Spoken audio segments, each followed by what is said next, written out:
Alhamdulillahi Rabbil Alamin.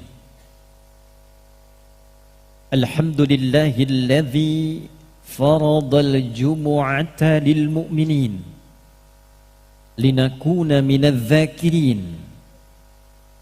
Wassalatu wassalamu ala Rasulillah Habibillah Sayyidina wa nabiyyina Muhammad ibn Abdullah alladzi ursila rahmatan lil alamin wa biiqtida'i sunnatihi syarifati asbahna lil muttaqina imama.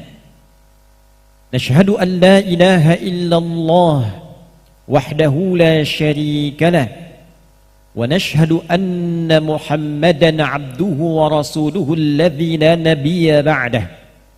Allahumma salli wa sallim wa barik ala hadzal habibil karim Nabiyyina wa sayyidina Muhammadin wa ala alihi wa sahbihi wa dhurriyyatihi wa ummatihi ila yaumiddin. Amma ba'd, faya ibadallah, ahbaballahi wa ahbaba rasulihi sallallahu alaihi wasallam, usi nafsi wa iyyakum bitaqwallahi faqad fazal muttaqun. فلا تموتن إلا وأنتم مسلمون. فقال تعالى يا أيها الذين آمنوا اتقوا الله حق تقاته ولا تموتن إلا وأنتم مسلمون. Hadirin jamaah Jumat rahimani wa rahimakumullah. Mengawali ibadah Jumat ini, kita bersyukur kepada Allah Subhanahu wa ta'ala. Di antara sekian hamba Allah yang masih berkehidupan sampai detik ini, kita yang masih diberikan kekuatan, diberikan anugerah oleh Allah untuk beriman sampai detik ini. Kita bersyukur di antara sekian hamba Allah yang mengaku dan menyatakan beriman kepada Allah, kita yang masih diberikan kemampuan oleh Allah membuktikan keberimanan kita kepada Allah dengan menunaikan ibadah Jumat berjamaah. Untuk itulah panggilan Jumat dibuka oleh Allah dengan kata iman, dipanggil dengan menggunakan lafaz iman untuk menyentuh kedalaman hati setiap insan yang mengatakan saya beriman. Pembuktiannya, ia menyeru kemudian dan mengikuti panggilan saat muadzin menyampaikan dengan panggilan indahnya menyebut nama Allah sebagai gambaran dari perintah Allah di Quran surah ke-62 ayat ke-9 itu. Ya ayyuhalladzina amanu idza nudiya lis-salati min yaumil jumu'ati fas'au ila dzikrillah. Hai seluruh yang menyatakan beriman kepada Allah Subhanahu wa ta'ala. Ya harfun nida linida'il qarib wal mutawassit wal ba'id. Huruf untuk memanggil semua objek dari semua jarak, yang dekat, yang menengah, yang jauh. Disebutkan 361 kali kurang lebih dalam Al-Quran. Ayyuha disebutkan 150 kali dalam Al-Quran. Ayyunya berfungsi munada untuk menguatkan, haknya tanbih untuk mengingatkan. Alladzina disebutkan 1080 kali dalam Al-Quran, menunjuk semua kalangan tanpa batas. Besarkah, kecilkah, tuakah, mudakah, punya kedudukankah, berlimpah hartakah, orang biasakah. Ya ayyuhalladzina amanu, hei semua kalangan dimanapun berada, sepanjang kalian mengaku, mengatakan saya memiliki iman, maka buktikan keimananmu itu. Idza nudiya lis-salati min yaumil jumu'ati fas'au ila dzikrillah. Jika telah tiba panggilan menyeru kepada kita menunaikan ibadah Jumat itu, maka iman itu akan meminta dan menuntut kepada kita untuk merespon panggilan iman itu dan bergegas kita menyiapkan diri untuk mengingat Allah Subhanahu wa ta'ala. Semoga Jumat ini, Jumat kedua di bulan Al-Muharram 1446 Hijrah, dijadikan oleh Allah Subhanahu wa ta'ala sebagai Jumat terbaik di antara sekian Jumat yang pernah kita lalui. Hadirin, dari catatan khatib yang sangat sederhana, seorang yang telah baligh atau setidaknya melewati masa baligh hingga berusia 20 tahun setidaknya telah menunaikan Jumat dalam hidupnya kurang lebih sebanyak 560 kali. Jika ia berusia 30 tahun, maka kurang lebih dia telah menunaikan ibadah Jumat dalam hidupnya sebanyak 1060 kali. Jika ia berusia 40 tahun, maka kurang lebih ia telah menunaikan Jumat dalam hidupnya sebanyak 1560 kali. Demikian seterusnya dalam hitungan dan statistik dimaksud. Pertanyaannya, dari sekian Jumat yang telah kita tunaikan, ratus dan ribu kali sujud rukuk mendengarkan khutbah yang telah kita lalui, adakah setiap orang beriman yang menunaikan Jumat itu telah memahami hakikat di balik ibadah Jumat? Mengapa disebut dengan Jumat? Mengapa disyariatkan Jumat? Kenapa tidak dikhususkan dengan ibadah zuhur saja? Mengapa mesti ada khutbah? Mengapa salatnya 2 rakaat? Atau jangan-jangan Jumat selama ini hanya menjadi ibadah formalitas pekanan, datang, duduk mendengarkan khutbah, kadang mengantuk, sebagian tertidur, lantas menunaikan salat 2 rakaat dan pulang begitu saja? Apakah itu Jumat yang diinginkan oleh Allah dalam Al-Quran, yang dipraktekkan Rasulullah SAW dalam kehidupannya? Atau adakah hikmah yang menjadikan Jumat ini istimewa, yang dengan itulah kemudian Allah Subhanahu wa ta'ala menghendaki mengganti zuhur khusus di hari itu dengan ibadah Jumat?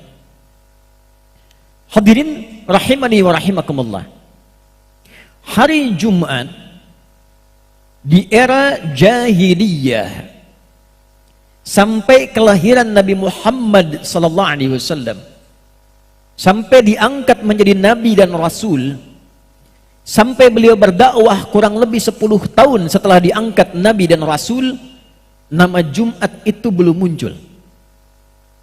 Masyarakat di era itu menyebut hari ini dengan nama Yaumul Arubah. Mereka namakan setiap hari dengan nama hari hitungan kecuali hari kelima. Hari pertama disebut dengan Al-Ahad, kedua disebut dengan Al-Itsnain, diserap ke dalam bahasa Indonesia menjadi hari Senin.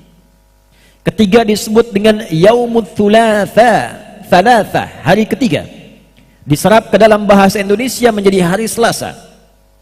Hari keempat disebut dengan Yaumul Arbi'ah, dari kata arba'ah, diserap ke dalam bahasa Indonesia menjadi hari Rabu. Hari kelima disebut dengan Yaumul Khamsah, kita namai, kita serap dengan nama hari Kamis. Dari hari Ahad pertama sampai hari kelima, maka mereka terbiasa menjalani aktivitas kehidupan dengan bekerja keras untuk mengumpulkan harta benda dan materi keduniaan. Ada yang merantau, ada yang berdagang, ada yang mencari peruntungan lewat jimat dan undian, ada yang mencoba menuliskan syair untuk dijual. Hasil seluruh kerja keras itu setiap akhir pekan akan dihadirkan, mereka berkumpul di pusat-pusat hiburan yang diberi nama dengan aswaq. Ada suq Dumatu Jandal, ada suq Uqad, sebagian bertempat di Mekah, sebagian bertempat di Taif, dan puncaknya perlombaan terbesarnya untuk mengukur siapa yang paling banyak hartanya, siapa yang paling bagus syairnya, siapa yang paling hebat jimatnya. Maka mereka akan berkumpul di tempat prestisius bernama Jabal Qubais yang berada tepat bukitnya di atas Ka'bah Al-Musyarrafah. Maka orang yang hartanya paling banyak diangkat jadi hartawan terpandang. Yang syairnya paling bagus akan ditulis dengan tinta emas, lalu dikaitkan dengan sebuah kain, dilindungkan di Ka'bah, yang kelak akan diganti menjadi kain kiswah yang seperti kita kenal sekarang. Dulu disebut dengan Al-Mu'allaqatis Saba', 7 karya terbaik dari syair hasil perenungan 5 hari yang kemudian dilombakan di hari yang ke-6. Maka ketika mereka berkumpul hanya untuk pesta, menunjukkan harta, menikmati kerja keras dan bangga sebagai orang Arab, mereka namakan hari yang ke-6 ini dengan nama Yaumul Arubah. Hari untuk pesta, hari untuk menghabiskan akhir pekan, melepas penat, hanya untuk foya-foya, menikmati dunia. Dan mereka menyimpulkan, wa ma yuhlikuna illa dahr. Nikmati aja mumpung hidup, karena tidak ada kehidupan setelah kematian. Mumpung di dunia nikmati, hasil kerja nikmati, berangkat gelap, pulang gelap, semua hanya untuk kenikmatan, bekerja untuk dunia, dan tidak ada yang menghentikan langkah kami dalam hidup ini kecuali kematian. Itulah yang terjadi realitasnya di kalangan masyarakat jahiliyah. Sesaat sebelum Nabi hijrah ke Yathrib, yang kelak akan bernama Al-Madinah Al-Munawwarah, maka Allah berkenan ingin merubah kebiasaan orang beriman dalam menata waktunya, menghabiskan akhir pekannya, untuk menunjukkan berbeda kebiasaan orang beriman dengan yang belum beriman.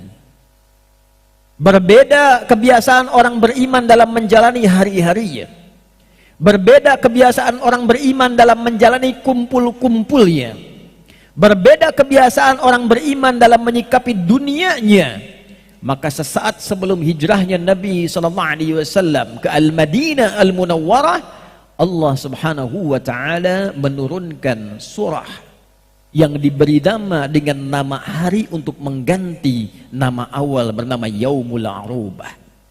Diletakkanlah dalam susunan mushaf di nomor yang ke-62, turunlah khususnya ayat yang ke-9, maka Allah Subhanahu wa ta'ala menegaskan, ya ayyuhalladzina amanu idza nudiya lis-salati min yaumil jumu'ati fas'au ila dzikrillah. Hei orang-orang yang telah menyatakan dirinya beriman kepada Allah. Hadirin, ayat ini dibuka dengan kalimat iman, dan hukum dalam ulumul Quran mengatakan sepanjang seruannya menggunakan kalimat iman, maka hukumnya mencakup bagi seluruh yang menyatakan beriman saja. Jika ayatnya tidak menggunakan kata iman, ya ayyuhan nas, maka hukumnya universal, yang tak beriman pun bisa mendapatkan manfaatnya. Ya ayyuhan nasu kulu mimma fil ardi halalan tayyiba. Hei semua manusia, makanlah engkau bekerja mendapatkan kebutuhan untuk dirimu dengan cara yang halal, legal, dapatkan dengan cara yang baik. Jangankan orang beriman, yang tak beriman pun sama kerja, sama makan, sama menempuh dengan cara yang benar. Tapi bila ayatnya dibuka dengan kalimat iman, maka semua yang berkata dan mengaku saya beriman tercakuplah dalam ayat ini, dan berkomitmen dengan imannya untuk membuktikan keimanannya dengan menunaikan semua ketentuan yang terkait dengan ayat dimaksud. Maka ayatnya yang pertama Allah sampaikan, idza nudiya lis-salati min yaumil jumu'ah. Allah merubah untuk orang beriman nama Al-Arubah menjadi Yaumul Jum'ah. Jumat itu anugerah, Jumat itu istimewa. Karena itulah Bilal tadi mengingatkan sebelum khutbah dimulai, Sayyidul Ayyam. Bahkan Nabi mengatakan dalam hadis yang didokumentasikan oleh Imam Abu Daud dalam Sahih Abu Daud, nomor hadis 1047, diriwayatkan dari Aus ibnu Abi Aus dari Nabi SAW, beliau bersabda, inna afdala yaumin ayyamikum yaumal jumu'ah. Inna afdala ayyamikum yaumul jumu'ah. Hari paling istimewa, hari paling agung untuk kalian insan beriman, yaumul jumu'ah, hari Jumat. Hadirin, mengapa diganti dengan menggunakan kata Jumat? Apa artinya Jumat? Mengapa disebut dengan Jumu'ah dan mengganti kata Arubah? Hadirin, al-Jumu'ah berasal dari kata jama'. Fi'ilnya jama'a, yajma'u. Sifat dasarnya jumu'ah menggunakan ta. Dia memiliki 3 arti. Yang pertama berkumpul. Yang kedua saling mengenal di antara yang kumpul. Yang ketiga saling mengisi di antara yang berkumpul. Datang, kenali, bersinergi dan mengisi. Jadi ketika Allah Subhanahu wa taala merubah nama Arubah menjadi Jumu'ah, seakan memberikan kesan kepada kita semua, orang beriman tidak dilarang berkumpul. Orang beriman tidak dicegah berkumpul. Tapi orang beriman mesti memberikan kesan dan pesan positif kepada yang belum beriman dan siapapun. Islam mengajarkan kepada kita, sekalipun berkumpul ada manfaatnya, ada istimewanya, ada bedanya. Maka ketika ini dijadikan ibadah dengan nama Jumu'ah, seakan pesan ini ingin memberikan sebuah pelajaran yang dalam. Diinginkan yang datang Jumat tidak sekedar datang. Datang, duduk, kenali siapa yang datang. Siapa yang hadir di samping kanan kita? Siapa yang duduk di samping kiri kita? Siapa yang ada di belakang kita? Siapa yang ada di depan kita? Setelah itulah kemudian kita saling mengisi. Bukan hanya sekedar duduk, tapi jadikan pertemuan itu untuk saling mengenal dan mengisi satu di antara kita. Itulah Jumat yang terjadi dan dipraktekkan di era Nabi Muhammad SAW. Tidak ada satu pun yang terjadi dalam Jumat Nabi kecuali Nabi mengetahui siapa yang datang dan mengenalkan setiap orang baru yang datang ke masjid Nabi. Seorang bernama Sulaik dari Ghatafan, disebut dengan Sulaik al-Ghatafani, bukan penduduk lokal Madinah di masa lalu. Datang di hari Jumat, masuk masjid, Nabi sedang berdiri menyampaikan khutbahnya, lalu Sulaik lantas duduk dan ingin langsung menyimak khutbah Nabi.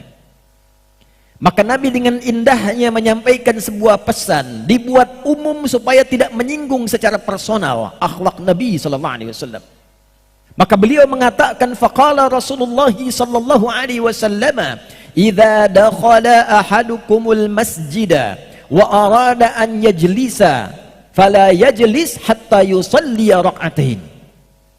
Jika ada di antara Anda masuk masjid, berniat i'tikaf, duduk mendengarkan sesuatu atau ibadah menetap sementara, maka hendaknya dia menunaikan salat 2 rakaat sebelum dia duduk. Ini yang kita kenal dengan salat tahiyatul masjid. Tapi tahukah kita asbab nuzul dan pesan di balik itu? Kata sebagian ulama hadis, khususnya dalam mazhab Maliki, Nabi bukan sekedar ingin menunjukkan tentang dalil tahiyatul masjid, karena penduduk Madinah sudah mengetahui apa yang Nabi sampaikan sebelumnya. Orang yang tinggal di Madinah sudah tahu, masuk masjid, ingin duduk, salat 2 rakaat tahiyatul masjid, hukumnya sunnah. Mengapa Nabi tegaskan kembali?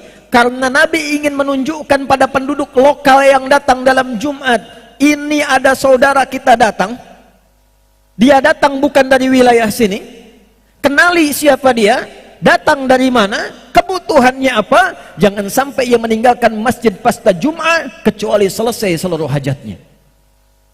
Jadi ketika Nabi menyampaikan kalimat itu, para sahabat mengerti. Yang dimaksud bukan hanya menegaskan tahiyatul masjid, tapi Nabi menginfokan ada saudara baru kita datang. Ada orang yang bukan tinggal di wilayah sini. Itulah sebabnya kita sering mendengar kisah viral di era Nabi SAW.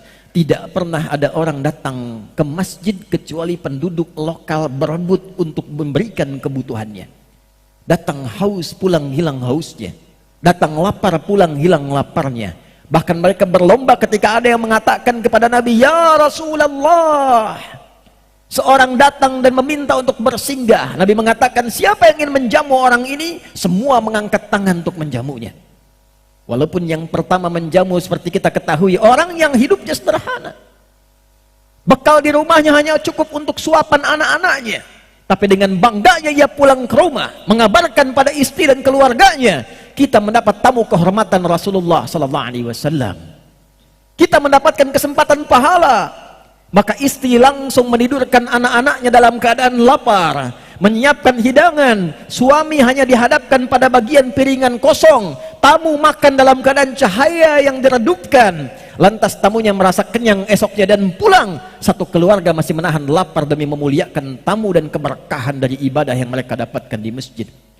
Maka menghadaplah kepada Rasulullah sallallahu alaihi wasallam keesokan harinya dan diberikan kabar gembira dengan turunnya Quran surah ke-59 Al-Hasyr ayat 9 sampai 10 itu. Wa yu'thiruna ala anfusihim walau kana bihim khassasah. Itulah Jumat. Jadi yang diharapkan pada Jumat ini Anda datang, duduk, kenali, karena boleh jadi setiap hari jamaah yang kita lihat itu-itu saja. Jumat mungkin akan datang dari kota yang berbeda, kabupaten yang tidak sama, kecamatan yang beragam, datang, kenali, bikin jaringan, bersinergi. Yang sakit tak mampu ke rumah sakit, dia mendapatkan dokter di situ memberikan resep yang sederhana. Yang tidak punya pekerjaan bertemu dengan orang yang punya lapangan pekerjaan, dia mendapatkan solusi. Masjidnya punya database-nya. Datang ia saling berbagi, itulah yang disebut dengan Jumat berkah dan Jumat solusi. Itulah Jumat. Jadi yang diharapkan bukan sekedar Anda datang, duduk, mengantuk, kadang tidur, sebagian bikin khutbah sendiri, setelah itu sholat 2 rakaat dan pulang. Kalau cuma kumpul, jangankan yang belum beriman, jangankan yang sudah beriman, yang belum beriman pun mampu berkumpul. Lantas apa bedanya perkumpulan Jumat dengan perkumpulan yang lainnya? Mengapa tempatnya jami' yang menghimpun? Saudara perhatikan, namanya Jum'ah, tempatnya jami' yang datang al-mujtama' al-islami, masalah yang dibahas syu'unul ijtimaiyah, semua terambil dari akar kata yang sama, jama'ah. Itulah Jumat. Karena itulah hadirin sekalian, jika ini mampu kita terapkan dalam kehidupan, maka seluruh umat Islam akan terjaga dalam persatuannya, akan terjaga dalam persaudaraannya, akan terjaga dalam kerukunannya, dan akan terjaga dalam kekompakannya. Itulah yang menjadikan surat Al-Jumu'ah diapit dengan surat As-Saff, surah ke-61 As-Saff, yang menyatukan, yang menguatkan menjadi satu bangunan. Kal bunyani yashuddu ba'duhu ba'da idza ishtaka minhu udwun, kalau satu merasakan sakit yang lainnya ikut membantu. Itulah Jumat. Apakah Jumat itu sudah sampai pada kehidupan kita sampai detik ini? Jangan-jangan kita pulang dari Jumat tidak sadar tetangga dekat kita berada dalam kesulitan. Saudara kita butuh perhatian. Kerabat kita membutuhkan uluran tangan. Untuk itulah dengan kesadaran dimaksud, jadilah Jumat menjadi sayyidul ayyam, penghulu hari sekaligus idul usbu' lil muslimin. Rayanya orang Islam di setiap pekan. Ini hari raya, saudara. Jumat itu raya kita, kebanggaan kita. Hakikatnya hari raya bukankah setelah itu kita saling bersalaman, saling mengenal, saling mengisi, saling berbahagia. Di mana Jumat yang diinginkan oleh Quran dan Sunnah itu sekarang? Pergi ke mana makna Jumat yang diharapkan dan diajarkan oleh Nabi itu?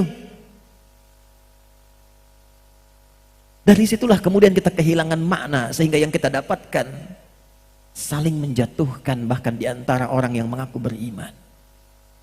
Ada yang mencela, ada yang meruntuhkan kehormatan, dan saat bersama dia mengatakan saya beriman. Bagaimana kita membawa pertanggungjawaban itu di hadapan Allah Subhanahu wa taala? Untuk itulah fas'au ila dzikrillah.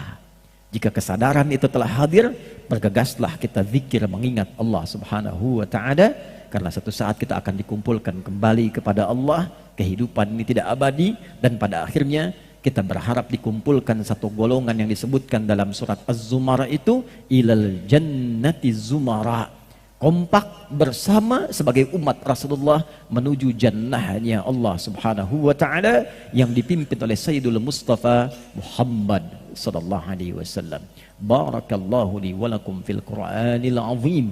ونفعني وإياكم بما فيه من الآيات والذكر الحكيم وتقبل مني ومنكم تلاوته إنه هو السميع العليم ادعوا الله يستجب لكم جميعا. اللهم صل وسلم وزد وأنعم وتفضل وبارك بجلالك وكمالك على أشرف عبادك سيدنا ومولانا محمد وعن كل صحابة رسول الله أجمعين.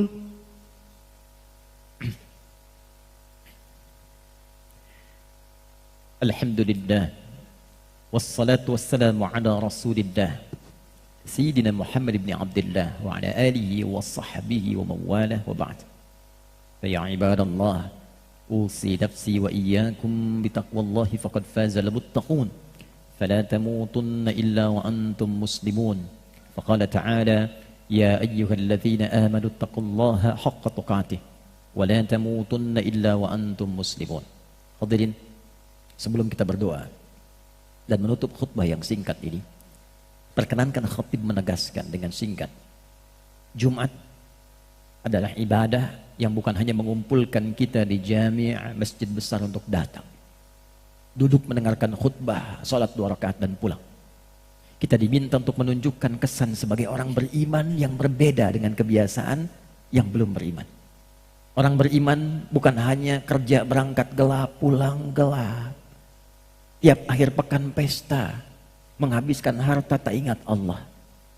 Orang beriman, dia berusaha meniti setiap waktunya untuk menyiapkan bekalnya pulang kepada Allah.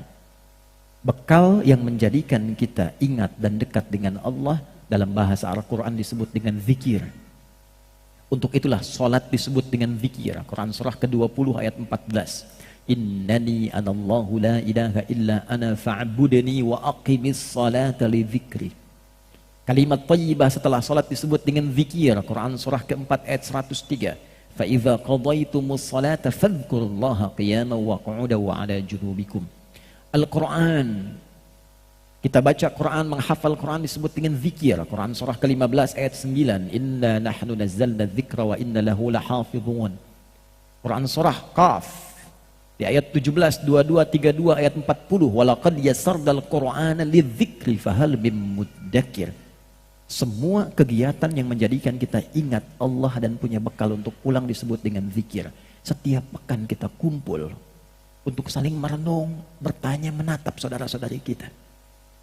Kalau hari ini diwafatkan, sudah siapkah bekal kita untuk pulang? Jangan-jangan selama ini sibuk mencari dunia. Maka Allah sampaikan setiap Jumat, perhatikan lanjutan hadisnya. Fihi khuliqa Adamu wa fihi qubida. Di hari Jumat itu Adam dihidupkan dan di hari itu ia wafat.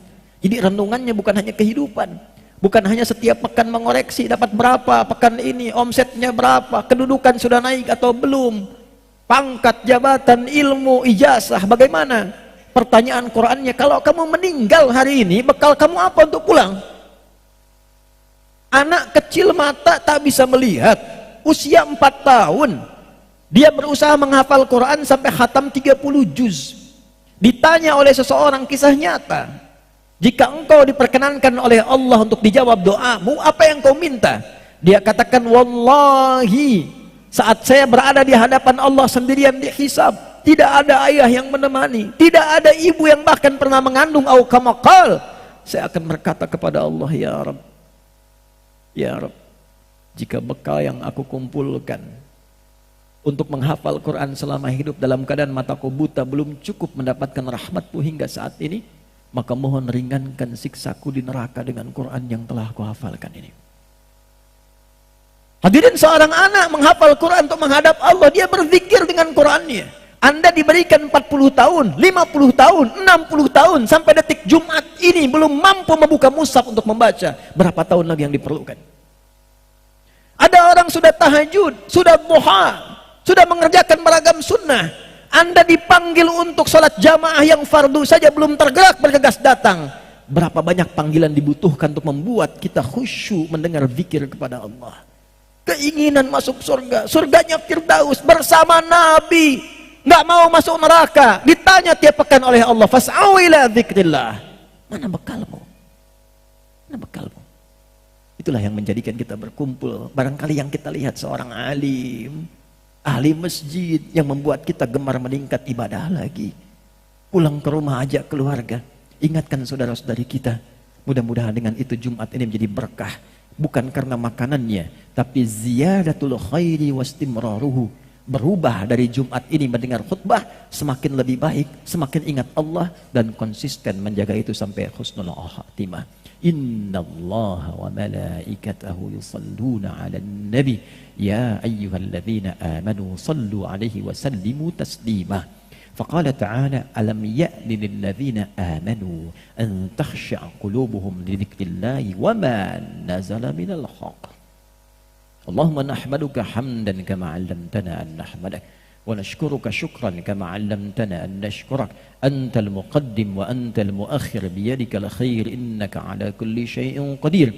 Allahumma nusalli wa nusallimu ala habibikal karim rasulikal mustafa al amin nabiyyina wa sayyidina Muhammadin wa ala alihi wa sahbihi ajma'in. Allahumma barik lana fi hadhil jumu'ati ya rabbal alamin kama barakta ibadakas salihin fi kulli jumu'ah. Ya Allah, anugerahkan kami keberkahan di Jumat ini seperti Engkau berkahi orang-orang baik terdahulu yang Kau berkahi di setiap Jumat. La tada'lana fi maqamina hadha fi kulli maqamin dhanban illa ghafartah. Ya Allah, jika ada yang datang ke Jumat ini membawa dosa, jangan biarkan yang meninggalkan Jumat ini kecuali Engkau telah gugurkan seluruh dosa-dosanya. Wala hamman illa farajtah, jika ada di antara kami yang datang membawa kegelisahan, maka jangan biarkan ia pulang kecuali Engkau telah tenangkan keadaan hatinya. Wala asiran illa yassartah, jika ada yang datang di antara kami membawa kesulitan di rumah tangganya, pekerjaannya, kehidupan sosialnya, maka mohon ya Allah angkat dan hilangkan seluruh kesulitannya. Allahumma wala hajatan min hawaijid dunya wal akhirati fiha laka ridan wa fiha lana salah illa qadaitaha ya arhamar rahimin. Allahumma hadil kullal asat liyatubu ilaika fi hadhihi lahadatil mubarakah. Ya Allah, mohon sentuh hati-hati pelaku maksiat yang hadir di Jumat ini ya Allah, atau kerabatnya yang menjadi tetangga di masjid ini ya Allah, sentuh hatinya untuk bertobat di hari ini. Kami menyayangi mereka ya Allah, jangan sampai wafat dalam keadaan su'ul khatimah. Allahumma hdi ya Allah kullal aba liyatubu ilaika ya arhamar rahimin. Ya Allah, berikan hidayah kepada para ayah yang menunaikan Jumat agar bertobat di hadapan-Mu. Dan ampuni kedua orang tua jika memang anak-anak bermaksiat karena kelalaian kedua orang tuanya. Allahumma hafadz biladana wa barik khasatan ya Allah hadhil qaryah tamaman mubarakah. Ya Allah, mohon berkahi desa ini, kota ini, tempat ini dengan keberkahan yang baik yang sempurna dari-Mu. Jangan biarkan ada setiap tapak di daerah ini ya Allah terjadi maksiat di dalamnya. Allahumma hafadz biladana Indonesia waj'alha baldatan thayyibatan wa anta tardaha. Wahdi umara'aha wa ru'asa'aha ya Allah liyahtadu ila hidayatik wa liyakhaffifu hasabahum yawmal qiyamah. Ya Allah, mohon jaga negeri kami Indonesia. Ya Allah, jadikan negeri kami negeri yang makmur, yang berkah. Berikan hidayah pada para pemimpinnya di setiap level agar bersikap adil dalam kepemimpinan yang meringankan hisab mereka di hari kiamat. Jadikan pemimpin dan rakyat saling mencintai. Jauhkan ya Allah dari perpecahan. Satukan kami dalam kebaikan. Wahfadz ulama'ana waj'alhum mukhlasin lakad-din. Ya Allah, mohon jaga para ulama kami. Berikan kesehatan dan kekuatan dengan ikhlas berdakwah, mencerahkan umat, jauhkan dari perpecahan. Allahumma ya khairan nasirin. Allahumma ansur ikhwatana fi Filistin. Allahumma haril masjidil aqsa. Wa khaffif hisabana yawmal qiyamati an dha'fina fi nusratil aqsa ya arhamar rahimin. Ya Allah, anugerahkan pertolongan-Mu ya Allah kepada saudara-saudari kami di Palestina. Ya Allah, berikan pembebasan kepada Masjid Al-Aqsa dan berikan kami kemampuan untuk salat di Masjid Al-Aqsa sebelum wafat kami ya Allah. Dan kami mohon ampun ya Rabb. Kami mohon ampun, ringankan hisab kami di hari kiamat karena kelemahan kami membela saudara-saudara kami di Palestina. Kelemahan kami ya Allah yang tidak mampu membentengi Al-Aqsa. Allahumma khaffif hisabana yaumal qiyamah. Ya Allah, ringankan hisab kami di hari kiamat. Allahumma alif baina qulubina wajma'na fi kulli khair kama tuhibbu wa tarda. Rabbana atina fid dunya hasanah وفي الآخرة حسنة وقنا عذاب النار اجعلنا من المصلين المتقين بحبك يا أرحم الراحمين وألحقنا مع سيدنا محمد صلى الله عليه وسلم. Ya Allah, satukan kelak kami di hari kiamat bersama Rasulullah yang kami rindukan. kami cintai. Jangan sampai perbuatan kami memisahkan kami dengan baginda Rasulullah. Kami rindu kepada Rasulullah ya Arhamar Rahimin. Bifadlika subhana rabbika rabbil izzati amma yasifun wa salamun alal mursalin wa akhiru da'wana subhanakallahumma rabbana wa bihamdika nashhadu an la ilaha illa anta nastaghfiruka wa natubu ilaik walhamdulillahi rabbil alamin. Ibadallah, innallaha ya'muru bil 'adli wal ihsan wa ita'i dzil qurba wa yanha 'anil fahsya'i wal munkari wal baghi ya'izukum la'allakum tadhakkarun wa la dzikrullahi akbar wallahu ya'lamu ma tasna'un. Aqimus shalah.